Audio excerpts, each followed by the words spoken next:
Welcome, and thanks for joining us, everyone. I'm Jordan Rutter, Director of Communications at American Bird Conservancy. This webinar is being recorded and will be posted on our YouTube channel afterwards. We'll be putting the links referenced in the chat, but in case you missed them or can't copy them down fast enough, please know that everything can be found in a follow-up email that we'll send to registrants and on our website.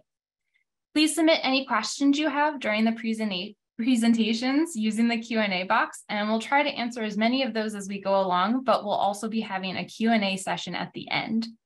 Automated captions are available for this webinar, and you can turn them on by clicking on the up arrow next to the CC icon, then clicking on Show Subtitles. You can drag them then wherever you want on the screen. Next slide, please. Before we begin, I wanted to share some background about American Bird Conservancy, shortened to ABC. It was founded in 1994 with the mission of protecting wild birds and their habitats across the Americas. And we continue that work today following a conservation strategy outlined by the pyramid featured on the current slide. Our work strives to help keep common birds common and prevent the rare species from going extinct.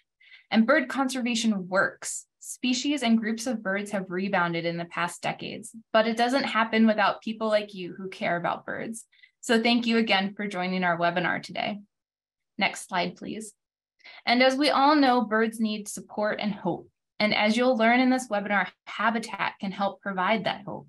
Sadly, though, habitat loss is the most urgent threat birds face today, as more than half of all bird species in the Americas are suffering population declines. ABC relies on support from people like you to power crucial conservation projects like the ones that you'll be learning about today.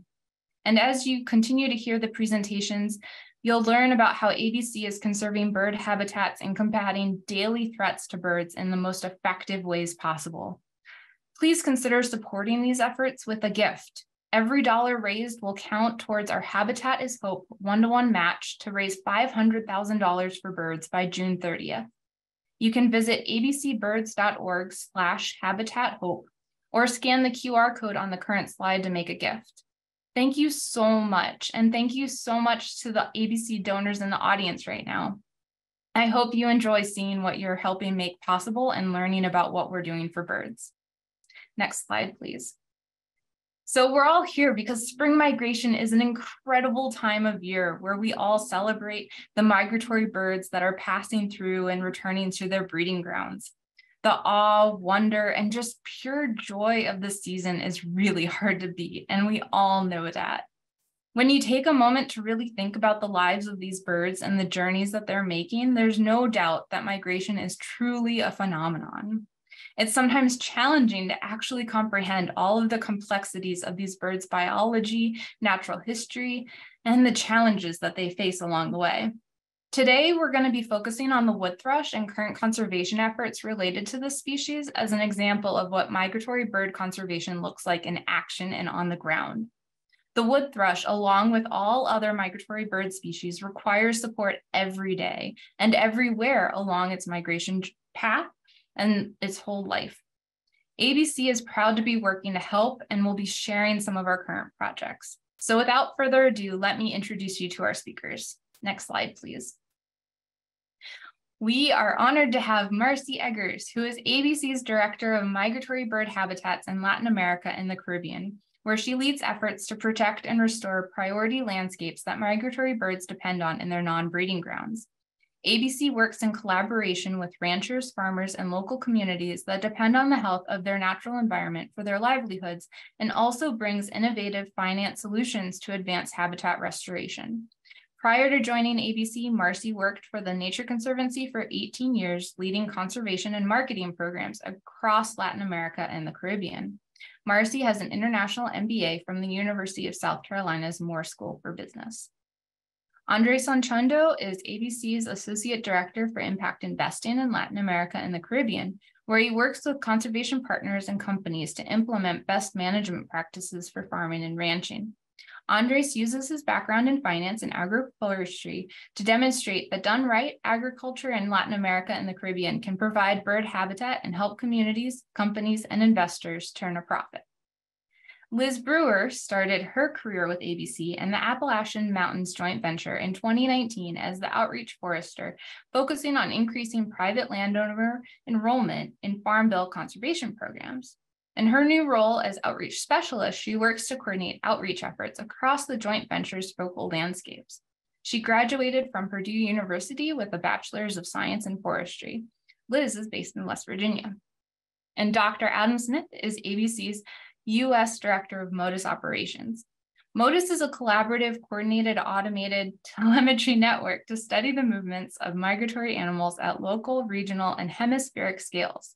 In close partnership with Birds Canada, Adam leads ABC's efforts to implement key objectives of MODIS strategic plan, including seeking institutional partnerships to generate sustaining support for MODIS, enabling network collaborators to get the most benefit from the network, and to pioneer avian conservation science using MODIS, particularly for priority migratory bird species like the wood thrush. Adam has studied bird migration for over 20 years with state and federal resource management agencies, in academia, and now in the nonprofit sector for ABC. You're going to learn about all of this and more. And Marci is going to start the presentations off with a virtual journey to the non-breeding grounds of the wood thrush. So Marci. Thank you so much. And just one moment, let me pull up my slides here. Jordan, I hope you can see that. Yep, you're good to go. Take it away. Great. Thanks so much. Thank you, Jordan. Hello, everyone. And thank you for this opportunity to talk to you today about one of my very favorite subjects, bird migration, especially from the perspective of wintering grounds in Latin America and the Caribbean. So you all just saw this map. The wood thrush is a long distance migrant, and you'll see here in this peach area, these are its breeding grounds in the United States and Canada. In yellow, these are areas where the wood thrush may stop over during its migration. And then in the blue, you'll see the wood thrush's wintering grounds. And take note here, because at the size difference between the breeding grounds and the wintering grounds, because that's going to come up a little later in my presentation. So taking a step back for a moment, you might ask, why are we concerned about these habitats for the wood thrush and other migratory bird species? Many of you are probably already familiar with the 3 billion birds study that came out in 2019, of which ABC was a co-author. And as you can see here, there have been dramatic declines over the past 50 years for birds in North America.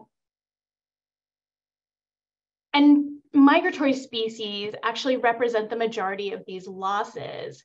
And the wood thrush has not been spared these impacts. It's estimated that 50 to 60% of wood thrush there's been a population decline of 50 to 60% since 1970. And in fact, the US Fish and Wildlife Service considers it a bird of conservation concern.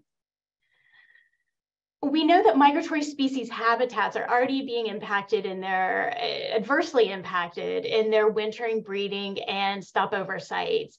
So here at ABC, full annual life cycle conservation is absolutely critical for us to address in order to halt declines and recover populations. So we work in birdscapes, which you can see on the map here, and these are critical geographies that we've identified in both the breeding and wintering grounds, in which we work with partners to promote smart land use that can lead to successful bird conservation, creating win-win results for both people and for birds. So for instance, birds like the wood thrush overwinter in places like the Guatemala Conservation Coast Birdscape and the Honduras Sierra de Galta Lost City Birdscape, which Andres will talk about in more detail shortly. Then they travel to places in North America, like the Southern Appalachians High Country Birdscape, which Liz will talk about later in the session as well. Then, of course, they return to Central America's birdscapes in the fall. So what does a birdscape actually look like for us in Latin America and the Caribbean? So you may have core protected areas like national parks and private reserves. There may be indigenous communities that are adjacent to or overlap with these areas. There may be towns and cities mixed in. You also may have productive landscapes like cattle ranches, and then cultivation of whatever crops may be in the area: coffee, cacao, cardamom.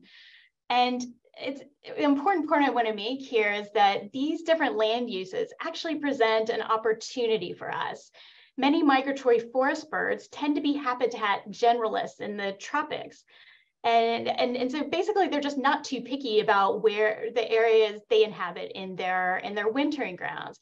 Therefore, even a species that might nest in North America and say a remote coniferous forest in New England, they could be found in more of a scrub habitat in a city park in a country like Guatemala. So this actually creates a lot of hope for us as we seek to create habitat and restore habitat corridors for migratory birds across a diversity of land uses. So here's a photo from the Guatemala Conservation Coast Birdscape, just on the edge of the Caribbean Sea. And when a wood thrush makes its epic nonstop overnight journey across the Gulf of Mexico and the Caribbean to Central America, this lush, intact forest is exactly what we wanted to see when it arrives exhausted and hungry after that journey.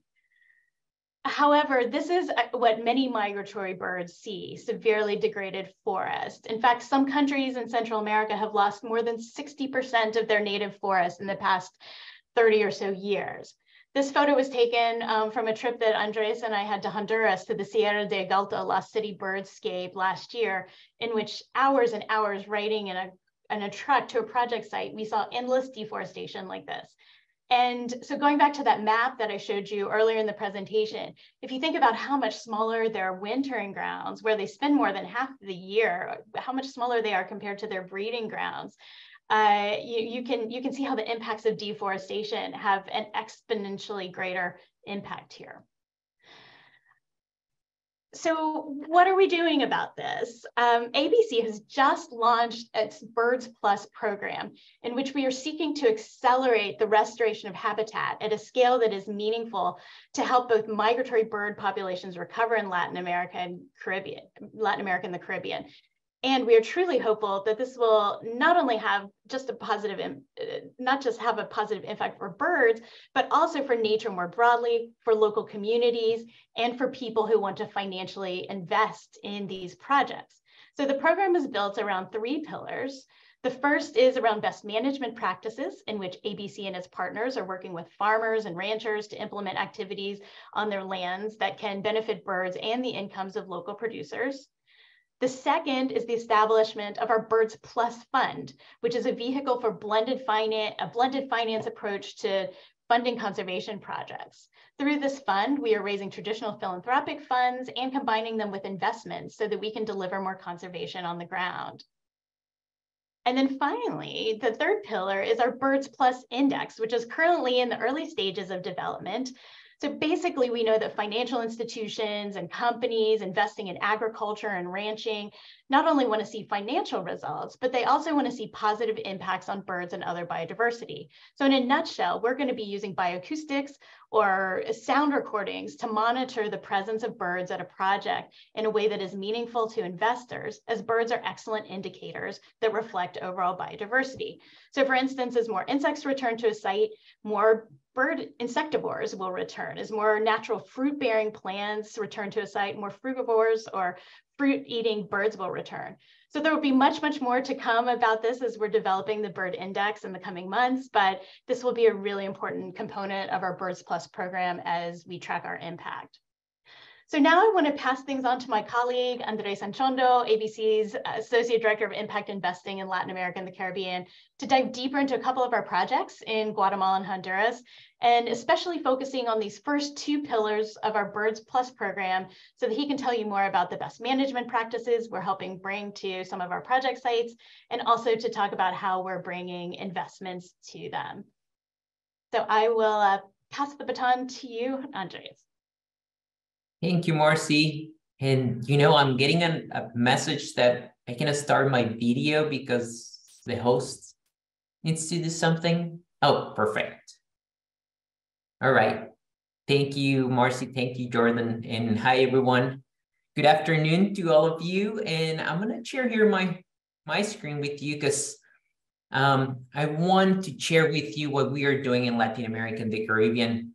As Marci perfectly described, we are working in Latin America with farmers and ranchers on a wide range of agricultural landscapes. And to make it easier for them to have access to best management practices for their farms and ranches, we work on developing a series of infographics and video clips in Spanish that have really easy to understand recommendations on what they can do. The idea of the best management practices is to help farmers and ranchers reduce some costs, increase yields, while at the same time, they are generating good quality habitat for birds and other wildlife. I want to take you on a trip to two of our birdscapes, the birdscapes that Marci presented before. I want to take you first to the Conservation Coast birdscape in Caribbean, Guatemala. I want to start with this photo that Marci shared. It's really well conserved forest. This is thank you to the many years of work of our in-country partner with ABC support and support from other partners. And I want you to pay attention to this red arrow here. It's pointing at a telecommunications tower on the highest point of Caribbean Guatemala, right? So now we're gonna move to the other side of the mountain. And this is how what the landscape looks like on the other side of the mountain. You can see there the red arrow again, the telecommunications tower. And on this side of the mountain, we can see a lot of corn monocultures, pineapple monocultures, and many acres of cattle pastures. So what are we doing on this landscape, on this birdscape? I don't know if you knew this, but Guatemala is the #1 exporter of cardamom in the world. That's around $640 million just in 2021 of export of cardamom. For those of you that don't know cardamom, this is the fruit. Once the fruit is dried and it's processed, you get something like this. You can find this in the supermarket. It's mostly consumed in the Middle East to use as spice for different dishes and food. And what am I, you're probably asking, why are you telling us about cardamom? Well, because we're using it as a conservation tool. Cardamom can be grown under the shade of trees. And what we are doing in cardamom, as you can see here in this picture, here's my counterpart in Guatemala, and he's comparing the neighbor's cattle pasture with an agroforestry system that we are using, cardamom, in this case, cardamom agroforestry system, to restore degraded lands. And the idea is to connect those forest patches that we see on the back with the forest patches that are behind me when I took that photo, right? So what we are doing is restoring those degraded landscapes, those cattle pastures. And here you can see one of our projects where we restore 60 acres with over 25,000 cardamom plants and over 50,000 native trees that provide shade to the cardamom. When Marci and I were standing here, where I took this picture, we saw wood thrush, we saw a scarlet tanager. So we see the birds coming back to these areas that were previously degraded, that probably didn't host many birds, maybe some cattle egrets, and that's about it. You can see here, they changed the before and after only with 3 years since we started our project. So the idea of this project is to share what we are learning with the farmers that live in the area, right? And other farmers in the country. So we're learning from our project. We're taking our knowledge and sharing it with farmers. And the idea is to make this information as easy to access as possible, because we want more farmers to be adopting this agroforestry system because it's profitable for them. So there's a big incentive. And also because we know that birds are coming back, that they can really use these places like this one that provide good quality habitat. The next place I want you to take you with me on this virtual tour is the Sierra de Galta Lost City Birdscape. You're probably wondering, why Lost City, right? Well, not that long ago, some archaeologists discovered this archaeological site that they called the Lost City of the Monkey God. Great story. There's a great book about it. If you haven't heard about it, I totally recommend it. So this is a really remote area. There are two ways to get there. One is by a 10-hour drive on really harsh conditions, as you can see in the photo there on the right, and then followed by a 5-hour boat ride. The other way to get there is taking 3 domestic flights that will take you from San Pedro Sula, biggest city in Honduras, to the little town of Huampusirpi, where we work with cacao farmers. It doesn't matter if you take, if you drive or you fly, it's always amazing and very, very sad to see all that deforestation in Honduras. As I mentioned, we're working in this community with cacao farmers, and we are helping them to enrich their cacao farms. We are helping them by providing them with shade trees, with fruit trees that will help them make their cacao farms more resistant to extreme weather events. Also, by planting fruit trees, they have an additional income for them and their families.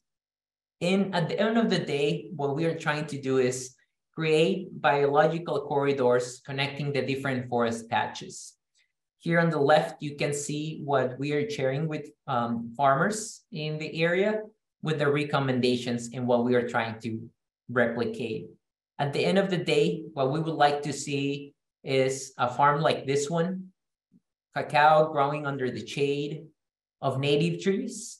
When we were there last year, we had a summer tanager and many trogons. So it's a really great place for birds farms like this one.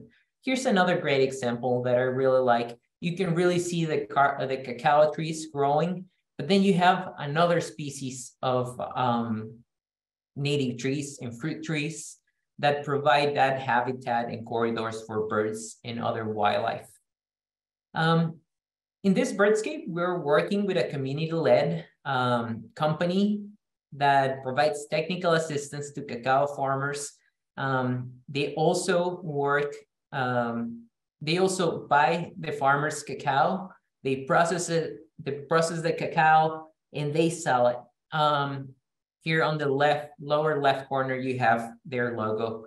It's a company called Cacao Mosquito. Mosquito is the name of the indigenous community that inhabits that area in Honduras. As part of the Birds Plus program, we have connected Cacao Mosquito to a buyer in the US who is paying above market prices for the cacao that's coming out of our project in Honduras. Of course, that above market price, it's being transferred to farmers. So as you can imagine, that's a huge incentive for them to keep doing the right thing for their farms and for birds and wildlife.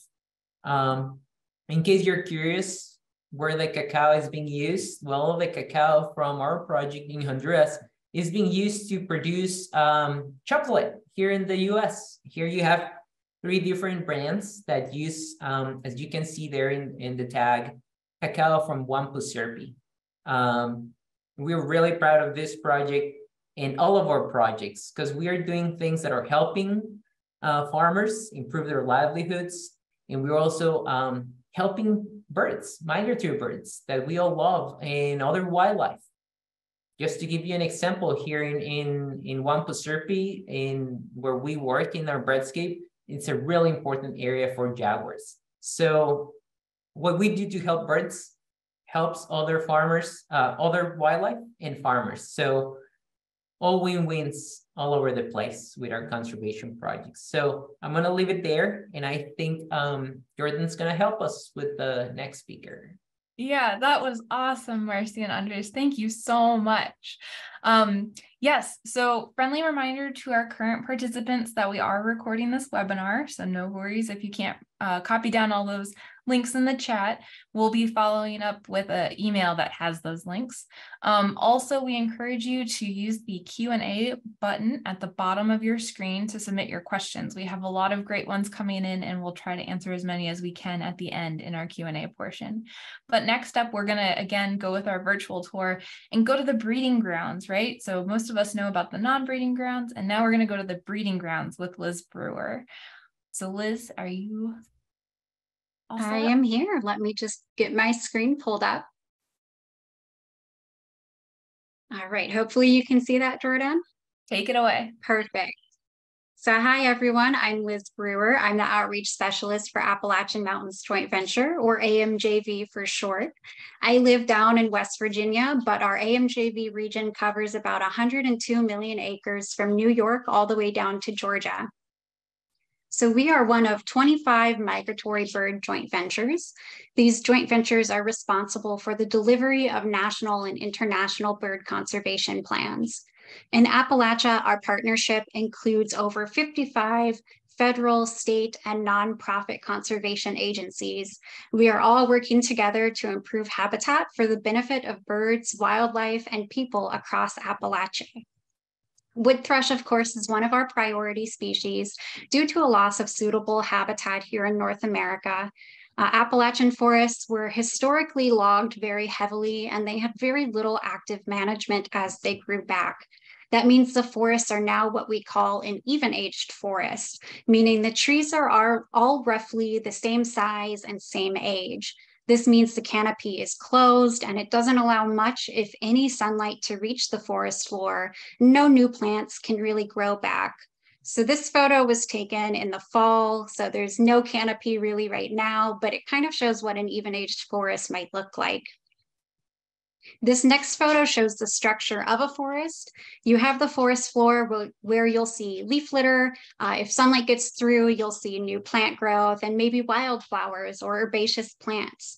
And then in that middle section, you have the mid-story. That's everything above the forest floor, but below the canopy. And then finally, the canopy or overstory are the older mature trees that dominate a forest.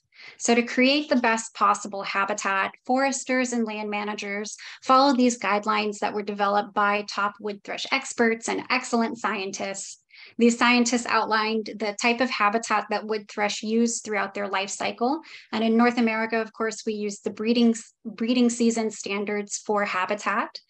They found that wood thrush and many, many other birds really need forests with a lot of structural diversity, meaning a lot of smaller shrubs and saplings in the mid-story.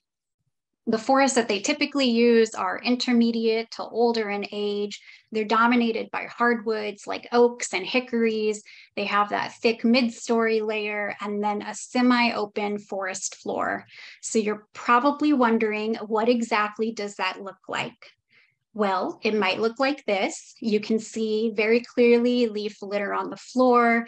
The mid-story has those shrubby plants, but there's still plenty of older trees in the canopy.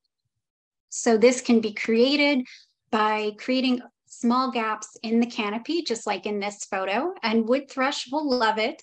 And so will a lot of other songbirds like the cerulean warbler, which is another one of our priority species. So AMJV has a lot of really amazing projects happening across Appalachia that are helping a whole suite of wildlife by improving the amount and quality of habitat available. But I wanted to highlight a few places that we're doing this work and maybe give you all some ideas for where to take your next birding trip. So starting out, if you follow country roads, you'll find wood thrush right at home in the heart of West Virginia. In the Greenbrier Valley and Allegheny Mountains, we're working with private landowners to restore habitat for wood thrush and cerulean warbler. That private lands work ranges all the way down from small family forest owners, who have kind of smaller woodlands that they want to work to improve, all the way up to commercial private landowners that have hundreds of acres that they want to incorporate sustainable forestry practices into what they're doing. So some of our partners in the state include the Sustainable Forestry Initiative, West Virginia DNR, USDA Natural Resources Conservation Service, Weyerhaeuser, and many other amazing agencies. Now, if we head a bit further south, we have a similar partnership in Kentucky and Tennessee in the Cumberland Mountains region. Here, we're working with partners like Ruffed Grouse Society and many local state agencies and federal agencies to improve over 12,000 acres of habitat on public and private lands for at-risk wildlife. Wood thrush are not the only species benefiting down here. Elk, grouse, rabbit, turkey, a whole suite of species from birds to mammals to insects will use the habitat that our partners are creating. So it's really exciting work. Now, last but not least, let's head back up north to beautiful Pennsylvania. I want to share a couple shining examples of family forest owners who are actively helping wood thrush on their properties, and I hope that they inspire you as much as they inspire me. So first up is Margaret Brittingham and her husband, Kevin Brandt. Margaret is a retired Penn State professor of wildlife resources, and Kevin is a professional forester with years of experience. Together, they are putting their expertise to use to improve their property at home. Their property ranges in age from open meadow and young forest to a more mature forest. And they're working on a lot of different projects, including removing invasive plants from the forest and meadows.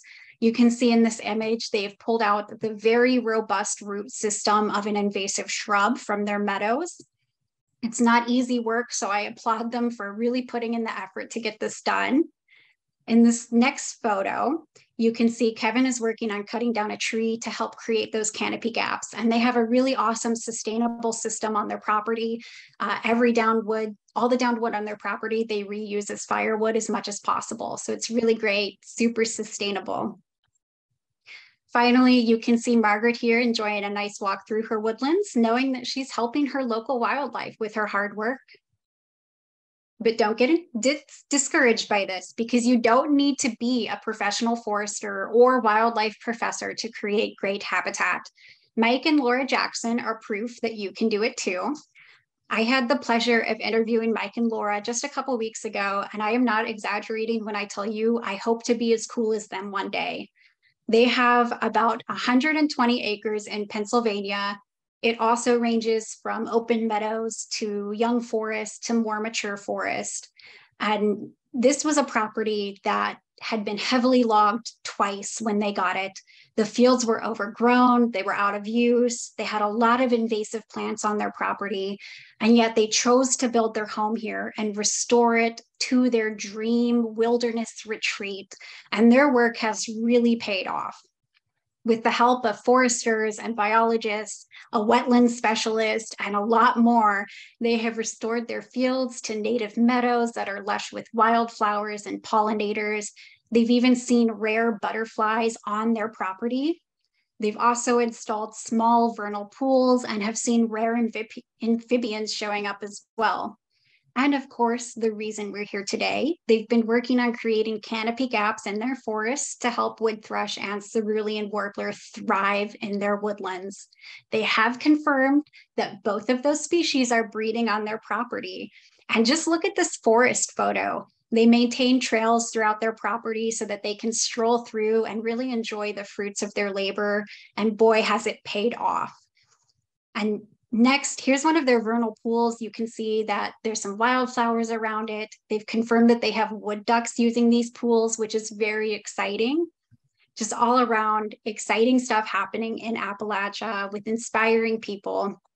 And I hope that this has gotten you a little bit pumped up for spring birds. And maybe now you're wondering, what can I do to help birds? So I have a couple quick suggestions I wanted to share. If you do have woodlands or meadows, you can contact your local NRCS service center to find out what programs are available in your region and learn what your local species of concern are. And if you don't have woodlands or meadows, but you have a home and a yard, you can plant native grasses and wildflowers. You can turn your lights off in the evenings during migration because lights will disorient birds while they're migrating at night. And even if you live in just a tall apartment building in the city, you can apply window treatments to your windows. Window collisions are a huge detriment to birds. So something like that, while it seems small, can help a lot.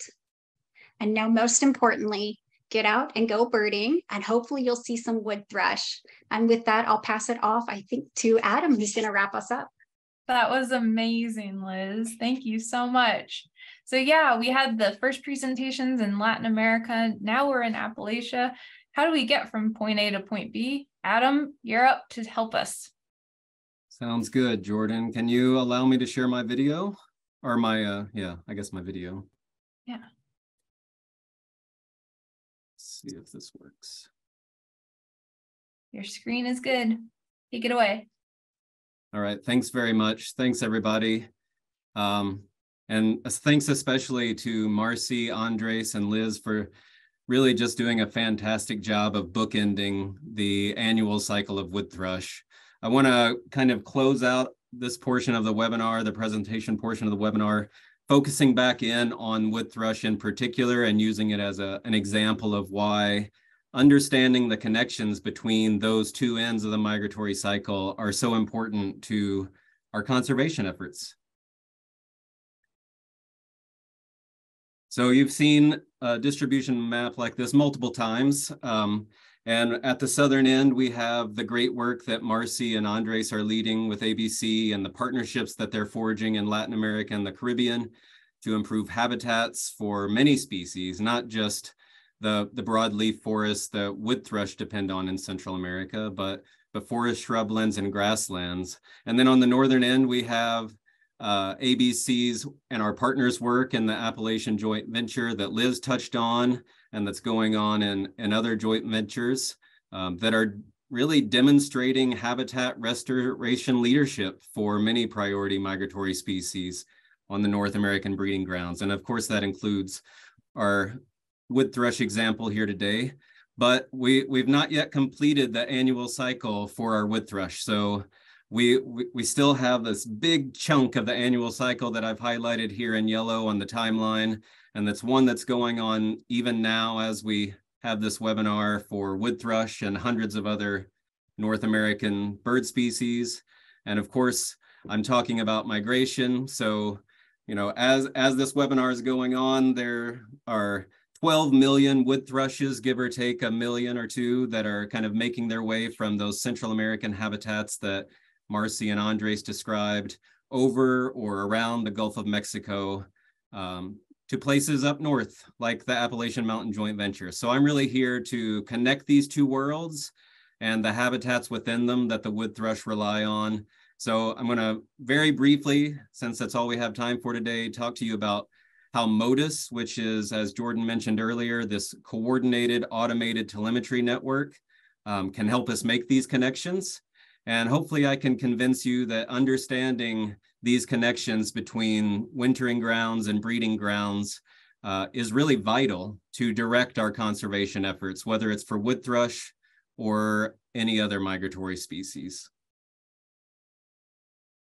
So I promise you that we'll talk about MODIS, but I think it's important to first think about the larger context of wood thrush populations. And unfortunately, wood thrush populations, like many other species, aren't doing well. So our best data for what's happening with wood thrush comes from what we know about breeding populations, primarily from the Breeding Bird Survey. And since this survey began 55 years ago in 1966, the data tell us that, as Marci mentioned, we've lost about 50% of the breeding population, the entire population range-wide. What's fascinating, if that's the word that you want to use, is that those declines aren't happening equally everywhere and consistently over time. So here in this figure, we kind of get a glimpse into how the wood thrush population has changed regionally throughout the breeding grounds during 4 periods over the Breeding Bird Survey. So the red colors here indicate population declines and the blue colors actually indicate increases.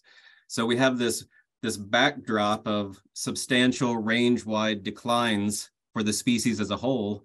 But within that, we have this really fascinating regional and temporal variation in population trajectory. So, I mean, it leads us to the million-dollar question is why? what's causing first this overarching decline in wood thrush populations and other species, and why are they declining really steeply in some places and actually increasing in others? Is it something that's happening on the breeding grounds in eastern forests? Is it something that's happening in Central America, like Marci and Andres talked about? Is it some combination? How does migration work into this picture? And what about climate change? How does that enter? So there's just this endless supply of why questions that we find ourselves asking over and over for many species, not just the wood thrush. So Marci mentioned the estimated 3 billion birds that we've lost from the US and Canada over the last 50 years, particularly among migratory birds. And identifying that these declines are happening is great, but it's really just the first step, because understanding what's causing those declines and the mechanisms for those declines is really complicated for species that have life cycles that are spanning continents and hemispheres, like the wood thrush. And so we're finally coming to the realization that we really need to understand the when and the where of the full annual cycles for these migratory species to be most effective in how we direct our conservation efforts and our conservation dollars and stop these declines and hopefully start reversing them. So it's really against this context of really challenging circumstances where we have declining populations, small birds that are really hard to track across large distances throughout their annual cycle, that MODIS, or the MODIS Wildlife Tracking System, was born. So MODIS, to kind of follow and study the movements of flying animals at multiple scales, from local scales to hemispheric scales, it takes an approach that we call coordinated automated telemetry, and that's a mouthful. So we'll walk you through it. So there's really 3 key components to MODIS. One is that we have animals that we're interested in studying, and we catch them and we attach to them or equip them with small radio transmitters. And this can be birds like we're talking about today, but MODIS has been applied to bats and even larger insects. So we capture these, we tag them, we release them and let them go about their life. And then we have the second component of the system, which is this network of receiver stations on the landscape. So that's all the blue dots that you see in the background here. And these stations are basically our ears. They're listening around the clock for the transmitters that these animals are wearing as they fly by. And so those stations detect the birds, detect the animals, they log them, and they collect the data that are associated with those tags. And then all of that data is sent and archived to a central data repository that our partners Birds Canada runs. And so what's really great about MODIS is that all of these dots on the map, which really represent a bunch of individual projects and studies, all of those contributions are getting amplified because everybody's a part of the same collaborative, cooperative network and working kind of collectively towards shared science and conservation objectives. And the community is really diverse because the infrastructure that MODIS relies on, the technology and the data are affordable and accessible. And so I mentioned Birds Canada are partners in this, are the leaders of this. MODIS is a program of Birds Canada, and it's been operating for about a decade. But it's really in the past 5 or 6 years that it's become widespread and widely adopted. ABC, for our part, is a supporting partner with Birds Canada and has a growing role in expanding this network of receiving stations and coordinating the system, including the position I'm in now. And really, we're just here to advocate for the philosophy of MODIS, which has always been to harness this collective power of individuals, of small groups, of organizations into this larger unified effort that's more than the sum of its parts and really increases the scale and impact of everybody's work and stretches our scarce conservation dollars as far as we can. So I believe Juan and Jordan have some links about MODIS that they'll share in the chat. I would encourage you to explore those if you want to learn more. But I think a really quick video will help kind of bring us to a better understanding. So again, we have to capture our birds of interest, our animals of interest. We equip them with a small radio transmitter, and then we turn them loose to live their lives. And as they go about their lives and complete their migrations, they encounter our network of receiving stations on the landscape. And as they do, as they encounter it at multiple points along the migratory route, we can start piecing together the connections between those wintering habitats and breeding habitats. And hopefully it's obvious from this that the more robust and dense that network of receiving stations is on the landscape, then the more powerful our insights are into the movements and migratory connections of the species we're studying. So that's why growing this network strategically is something that ABC and its partners are really working to accomplish. So over the next couple of years, again, returning to our wood thrush example, ABC will join and hope to help fund a really ambitious, large-scale modus-based tagging project that spans the entire life cycle of the wood thrush. So this is a project that's being led by our colleagues with the U.S. Fish and Wildlife Service and participating state agencies, including other nonprofits like ABC and individuals. And what this study will do is provide a really detailed look into the migratory connections of wood thrush and start answering questions about how vital rates like survival during different parts of the annual cycle and productivity on the breeding grounds associate with that regional variation in population trends that I showed you earlier, and really just demonstrate the power of MODIS for exploring the mechanisms of population change so that we can prioritize those finite conservation resources for wood thrush and other migratory species. So if you find yourself lucky enough to be in an eastern forest this spring and you find yourself serenaded by a wood thrush, I just encourage you to pause and think about its habitats at both ends of its annual cycle, its needs, and think about how this large-scale modus-based tagging project that spans the entire life cycle of the wood thrush. So this is a project that's being led by our colleagues with the U.S. Fish and Wildlife Service and participating state agencies, including other nonprofits like ABC and individuals. And what this study will do is provide a really detailed look into the migratory connections of wood thrush and start answering questions about how vital rates like survival during different parts of the annual cycle and productivity on the breeding grounds associate with that regional variation in population trends that I showed you earlier, and really just demonstrate the power of MODIS for exploring the mechanisms of population change so that we can prioritize those finite conservation resources for wood thrush and other migratory species.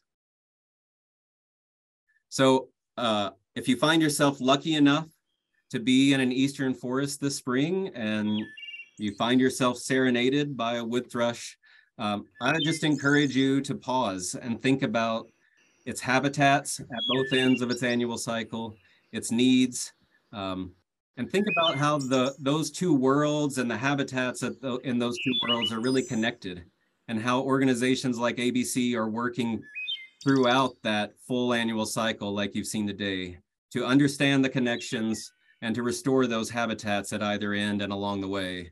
And so if a song like that in the forest sounds like something worth fighting for, I just encourage you to get involved. So thanks very much, Jordan. That was amazing, Adam. Thank you so much. Yours and everyone else's presentation definitely makes me want to get outside and help welcome the wood thrush back to the Washington, D.C. area where I am. If I could welcome all of my presenters back, we're going to have some great questions. Thank you so much to our current audience for the questions that have come in. We're going to try and get to some of those as many as we can. And if not, don't forget, we'll send you a follow-up email with links, and there's always our website, abcbirds.org. But first up, one of the things that I want to go back to is what Andres presented on, because now we all have a craving for some bird-friendly chocolate and cardamom and pepper and more. So Andres, how do people actually know that these products are part of the program, are bird-friendly, and where do they actually buy them? Thank you, Jordan. I think that's a great question. And I think a lot of people are thinking about this. So there are a couple options. The first one is ABC and the Smithsonian Center for Migratory Birds recently launched the bird-friendly cacao certification. So you will be able to find that cacao, that chocolate that's produced with the bird-friendly cacao. You can currently find it in 3 brands. 3 different companies are using bird-friendly cacao, and you can go to ABC's website to find who those companies are. The other option are the brands that I show in my presentation. I would be happy to share the link to those companies. They are using cacao from our project in Honduras. And I can tell you, I have been there a few times, and I can tell you what we are doing and how we're helping birds there. So yeah. Thanks, Andres. So in a similar train of thought, Liz, can you share again what folks can do, right? So Andres just shared what you can buy, but Liz, you touched on a few things in terms of like native plants and window collisions. Tell me more. Yeah, there's so much that we can do as individuals here in North America. Like I mentioned, contacting local conservation groups. There's a program that I work with frequently called Working Lands for Wildlife, and that's pretty national across the US. There's programs for all sorts of species that really need a lot of help and support right now. So even if you don't have wood thrush in your area, reaching out about one of those programs, you might be able to help another species of concern. Just around your home, planting native plants, wildflowers, that'll help local pollinators. It'll help birds that are passing through. I mentioned window collisions. That's one of the top harmers of birds right now, especially in cities. So putting just decals, bird tape, any kind of window treatment on to decrease the amount of reflection will really help birds as they migrate through. There's a lot of little things that we can do to help them out. Thanks, Liz. Marci, I'm coming to you because we just said what individuals can do, but what can groups and governments do to help with all of these things we're trying to help the birds? What programs or legislation is out there to help with that? Sure, Jordan, that's a great question. So there are things that can happen at the national, state, municipal level. For instance, ABC is supported by projects from the Neotropical Migratory Bird Conservation Act funding, which the U.S. Fish and Wildlife Service supports. And there's opportunity now to actually for Congress to actually continue and increase that funding. So that's super important for us. There's also a program called Southern Wings that is where more than 40 states in the US, their state fish and wildlife agencies have supported this program, as they are also thinking about full annual life cycle conservation. So where they're supporting the forests in their own states, they're also sending funding to support work in Latin America and the Caribbean in the wintering grounds. And then just at the municipal level, where there are, ensuring that kind of along the lines of what Liz was sharing, and in terms of, native species, making sure native plant species are there in those areas, invasives are removed, leaving that leaf litter on the forest floor so that migratory birds, when they've got to fatten up before they fly south, that the insects and worms and all that stuff that they need are available to them. So those would be just a few examples. Thanks, Marci. So now we're going to go back to the birds. And Adam, can you tell us how and why the species that we're tracking are being tracked? Why the wood thrush? Why some of the other vocal species? Sure. Well, wood thrush is a perfect example, Jordan. It's still relatively common despite those steep declines, and the MODIS network as it currently exists is well suited to really understand those migratory connections that we talked about. And they're easy to catch. So we can't rule out that possibility, or we can't rule out that important part of the equation when we're talking about tracking animals. So we also think that they would make an excellent case study, as I mentioned in the presentation, for the power of MODIS to explore these connections and start understanding the mechanisms of population decline. And evaluating how the projects that ABC is fostering in Central America or in joint ventures is working. You know, we want to do this work, but we want it to be successful. And so, you know, MODIS is one tool to help us evaluate the success of those programs. Awesome answer. I just noticed the time and we are unfortunately quickly running out of it. So I already am going to have to ask our last question for right now, and we'll go in the order of the speakers. But I want to know, what is one thing that each of you hope that folks take away from this webinar and share with a friend? So Marci, do you want to go first? Sure. I just think, you know, as all these migratory birds are starting to come back, it's so exciting. I went birding on Sunday morning and started to see a bunch, you know, for the first time. And just as you all are out there, for those in the US and Canada who are watching the migrants return, you know, take a moment to think about how far they have come. You know, these epic overnight flights from Latin America and the Caribbean to where they reside here in the summer, and you know, and think about how they actually spend the majority of their year there. It's so special that we have the opportunity to see them here in the during our summer, and you know, just think about how important it is to think about and support protecting those habitats in their wintering habitats, because it's absolutely critical for their survival. Great point, Marci. Andres? Yeah, well, I would like to invite everyone to do a quick research on the internet and find your favorite coffee that's bird-friendly certified, or more recently, the bird-friendly chocolate bars. I think there are also bird-friendly beef here in the US, so you will probably find that online. And if you cannot find a bird-friendly certified product, I always recommend organic, buying organic, those products that use less pesticides, less agrochemicals that impact the food that birds eat. So that's always good to have in your radar. Great point, Andres. And Liz? Well, my answer is a little cheesy, but I hope you all take away a little bit of hope from this. I think conservation can be a little intimidating, a little overwhelming at times, seeing bird declines or habitat loss, but know that there's a lot of great work happening across the world to help birds, and that you as individuals can make a difference too. And that is really exciting. Great point, Liz. And Adam? Yeah, I have the benefit of leaning on Marci and Liz's answers, because it's great. Yeah, just pause, think about the lives of these birds, and then think about how you can get involved in helping them. So yeah, that's all I've got. That's great. No, that's perfect. And Juan, if you wouldn't mind. So unfortunately, like I said, time ran out and we are now ending this webinar, but we cannot thank you all enough for joining us. Registrants will be receiving a link to the recording via email in just a few days. And all of the work you've heard about today is made possible thanks to ABC supporters like you. So thank you so much to everyone attending that has supported ABC in some way.